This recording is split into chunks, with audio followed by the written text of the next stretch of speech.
ដល់ណាទៅរួចទេអើយគេត្រឡប់មកដើម្បីស្នេហ៍ប្រកាសថា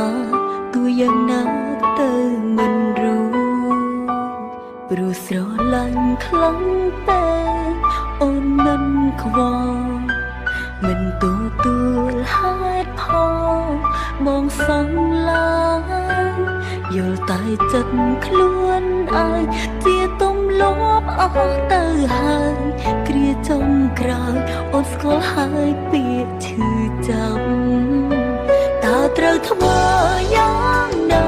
អាចឲ្យបងវិលមកវិញអូនទុនតែងពាក្យសុំតសុំតគ្រប់យ៉ាងទាំងអស់ទាំងភ្នែកឆ្លងបើនេះមិន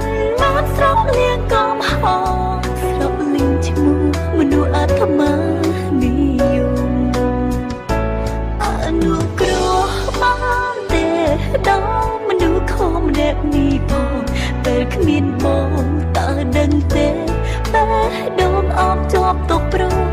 សំណូមពរស្រីម្នាក់សូមបងអភ័យតងអើយចង់សុំបងចាប់ផ្ដើមម្ដងទៀតបានទេ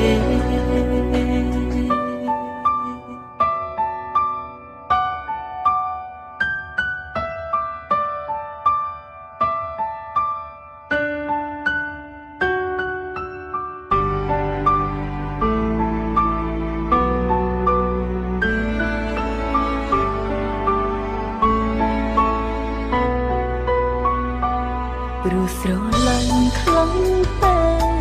អូនមិនខ្វល់មិនទទួលហេតុផលមកសង្ឡា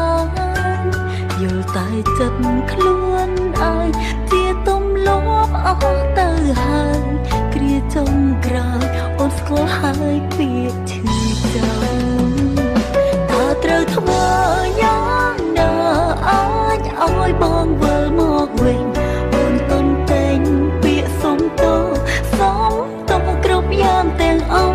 ទាំងភ្នែកឆ្លងបើ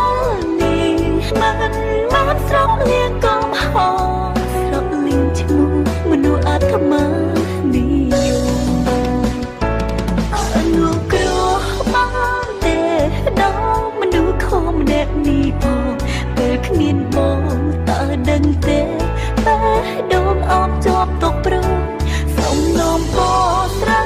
ម្នាក់សូមបងអភ័យតងអើយចង់សុំបងចាប់ផ្ដើមម្ដង